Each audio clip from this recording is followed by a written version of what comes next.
sending the Marines.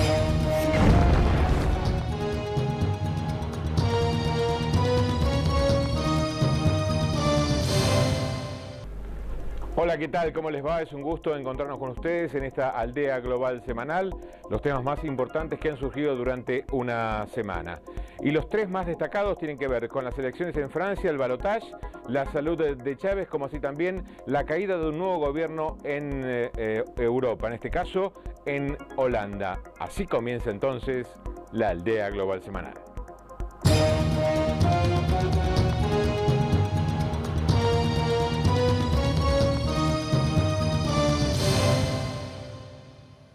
El hecho de que esté yo en el centro no hay ninguna connotación política en ello, claro.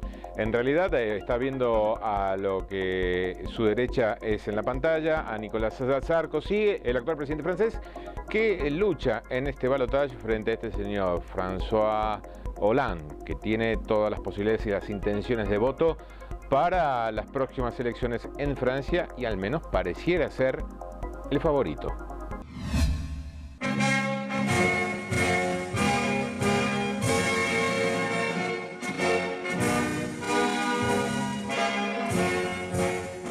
El socialista François Hollande, ganador de la primera vuelta de la presidencial francesa, y el presidente Nicolas Sarkozy, que quedó segundo, se esfuerzan en atraer los electores de ultraderecha, que obtuvo el resultado récord y serán claves en la segunda vuelta el próximo 6 de mayo.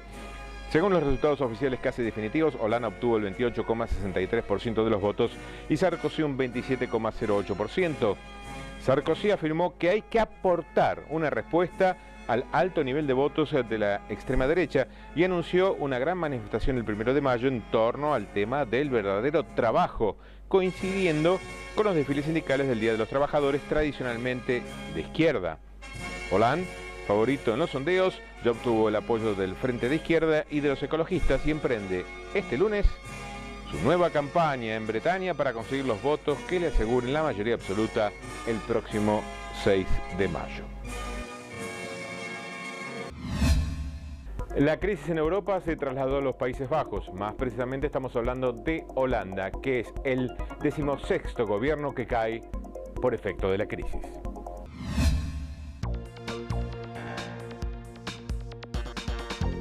El primer ministro holandés, el liberal Mark Rutte, tuvo que representar su dimisión, empujado porque uno de sus aliados parlamentarios, el ultraderechista Geert Wilders, se negó a aprobar el ajuste presupuestario necesario para reducir el déficit público del actual 4,7 al 3% que exige Bruselas.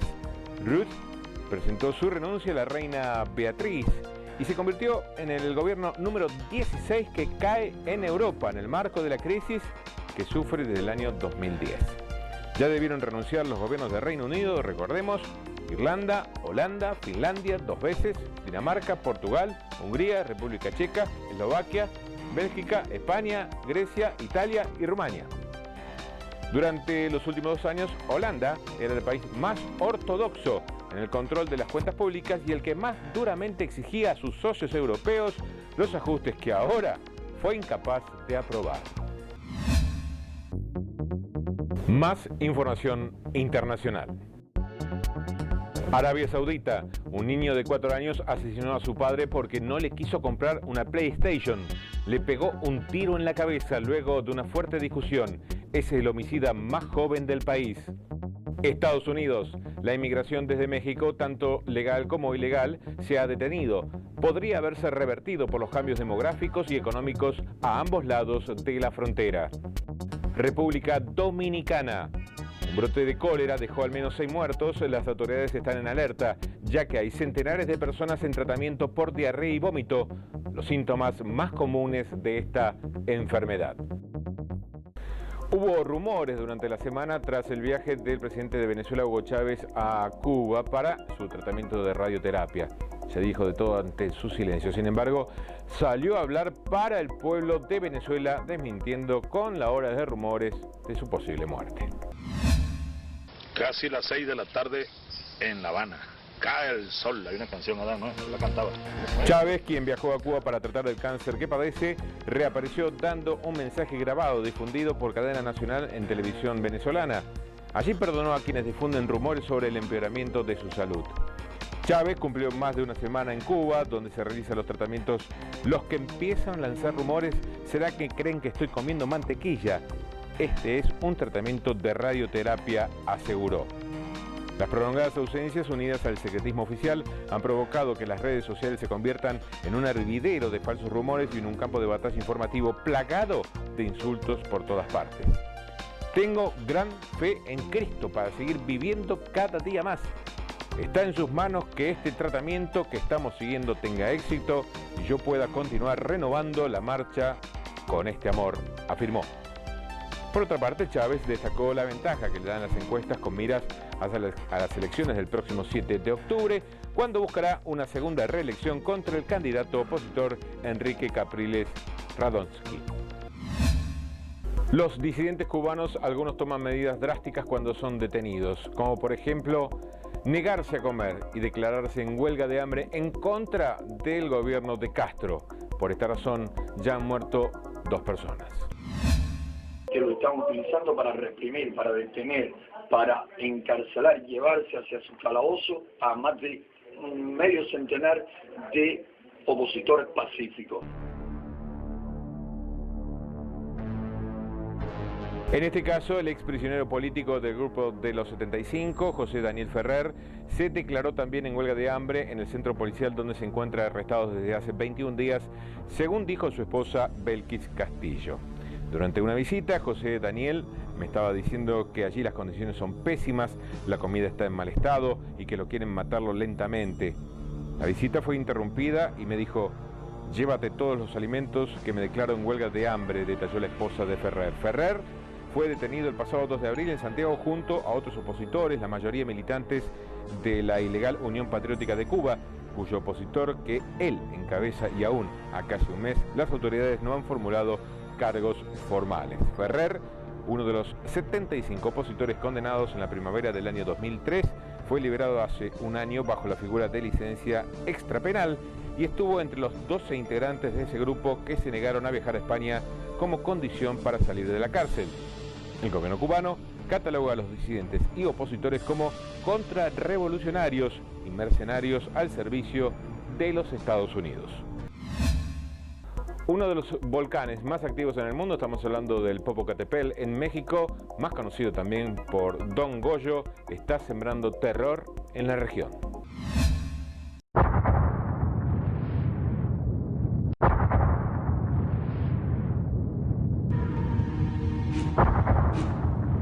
El Popocatépetl, que en lengua náhuatl significa montaña que humea, incrementó su actividad el 13 de abril y esta semana las autoridades subieron el nivel de alerta a amarillo fase 3, solo un escalón antes de la evacuación, y establecieron un perímetro de seguridad de 12 kilómetros.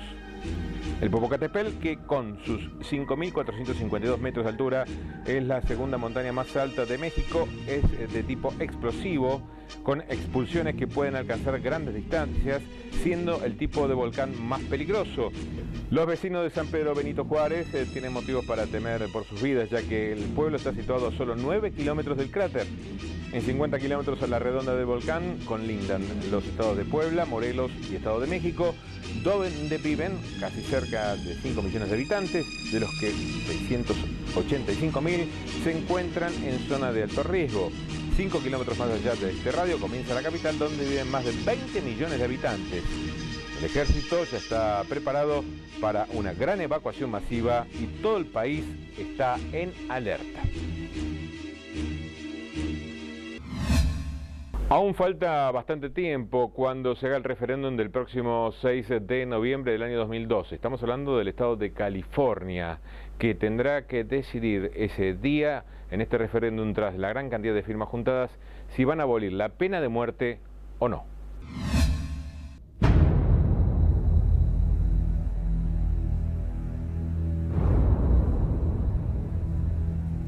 Eran necesarias 500.000 firmas válidas para conseguir que la iniciativa del Grupo Ahorro, Responsabilidad y Cumplimiento Total de la Ley se incluyera entre las boletas de votación de los comicios de noviembre.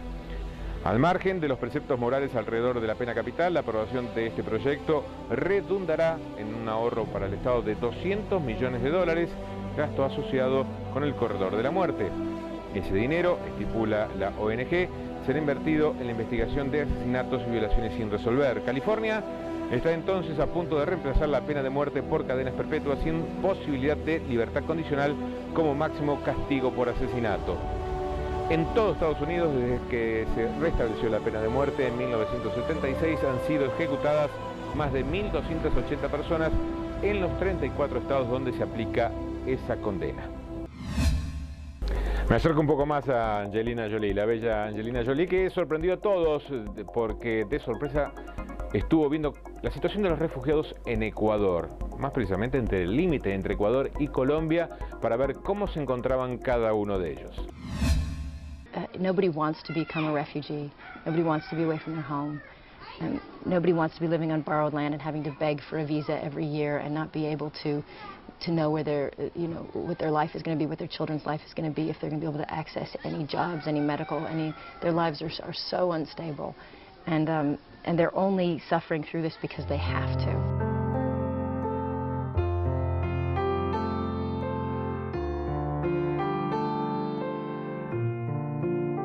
La famosa actriz que ha permanecido en la isla Galápagos junto a su esposo Brad Pitt y sus hijos llegó de improviso a la Cancillería ecuatoriana en Quito, donde conversó con el ministro de Relaciones Exteriores.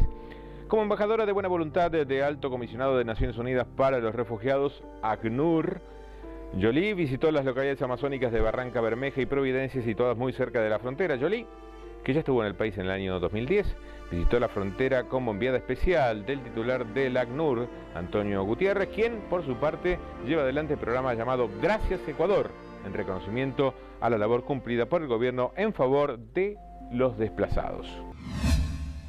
Desde la creación de la Barbie en el año 1959, las estadísticas dicen que se vendieron más de 6.000 millones en todo el mundo. Ahora, ¿usted se imagina la posibilidad de estar al lado de una Barbie, pero de carne y hueso? Veámosla juntos.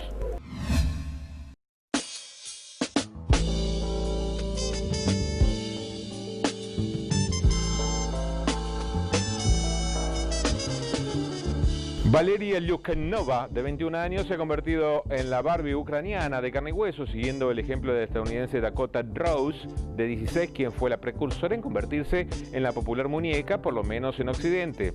Esta ucraniana se ha convertido en una sensación en Internet.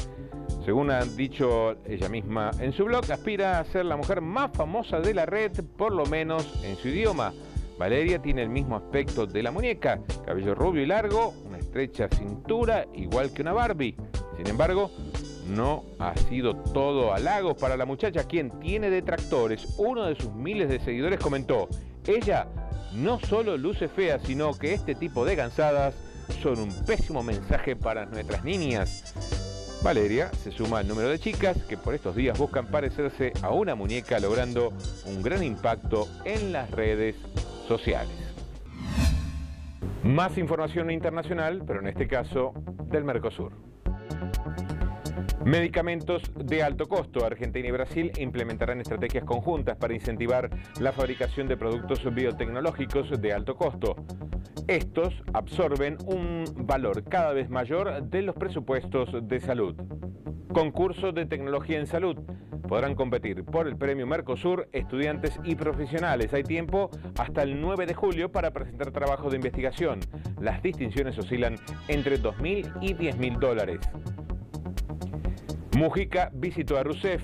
Los presidentes debatieron proyectos de integración física y económica. El mandatario uruguayo le pidió a su par brasileña ajustarse más a la letra del Mercosur. Hubo hechos importantes en otro momento y en otro espacio en el tiempo que también fueron noticia.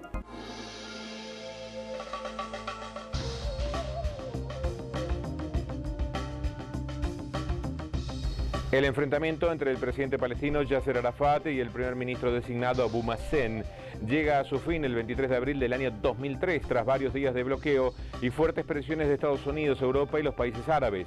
El acuerdo entre Arafat y Mazen para formar un nuevo gobierno palestino abre el camino al presidente estadounidense George W. Bush a publicar la famosa Hoja de Ruta, iniciativa de paz internacional para la solución del conflicto de Oriente Medio. El 24 de abril de 1867, el Ku Klux Klan celebra su primera asamblea en Nashville, Estados Unidos, con el fin de organizar a nivel nacional a los dispersos grupos afines al Klan. Ku Klux Klan es el nombre que han adoptado varias organizaciones de extrema derecha en Estados Unidos, creadas en el siglo XIX y que promueven la xenofobia, la supremacía de la raza blanca, la homofobia, el antisemitismo, racismo, anticomunismo, anticatolicismo, recurriendo al terrorismo, la violencia y actos intimidatorios, como la quema de cruces para oprimir a sus víctimas. La fecha del comienzo del genocidio armenio se conmemora el 24 de abril de 1915, día en que las autoridades otomanas detuvieron a unos 800 intelectuales armenios, líderes de su comunidad en Estambul. El genocidio armenio fue la deportación forzosa y masacre de entre 1,5 millones y 2 millones de civiles armenios durante el gobierno de los jóvenes turcos en el Imperio Otomano desde 1915 hasta 1923 durante la Primera Guerra Mundial.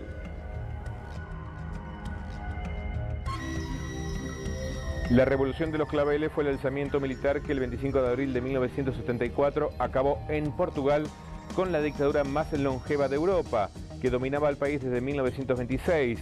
El nombre de esta revuelta distinta, capaz de implementar la democracia sin derramar sangre, se debe al hito de la Marcha de las Flores en Lisboa, cuando en su ruta unos soldados pidieron claveles, la flor de temporada, en el puesto de una florista, para colocarlos en sus fusiles como símbolo que no deseaban disparar sus armas.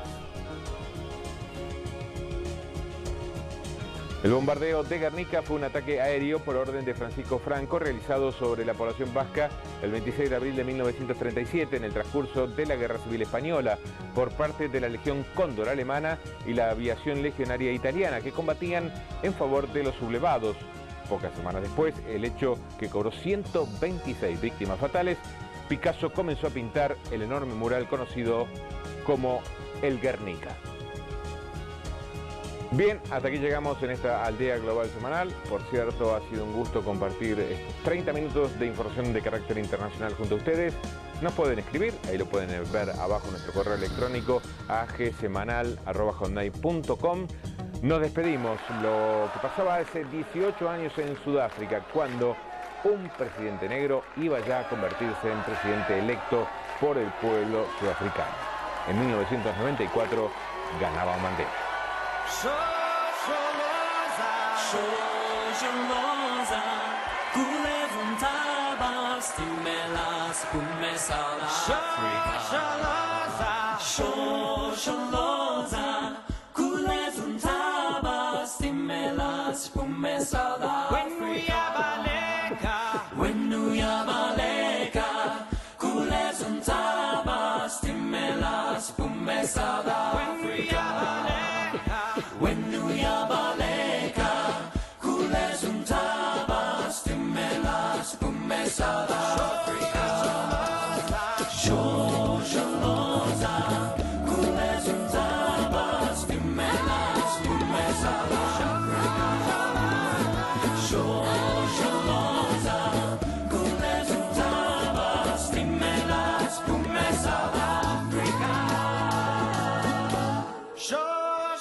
Never, never, and never again shall it be that this beautiful land will again experience the oppression of one by another. Let freedom reign. God bless Africa.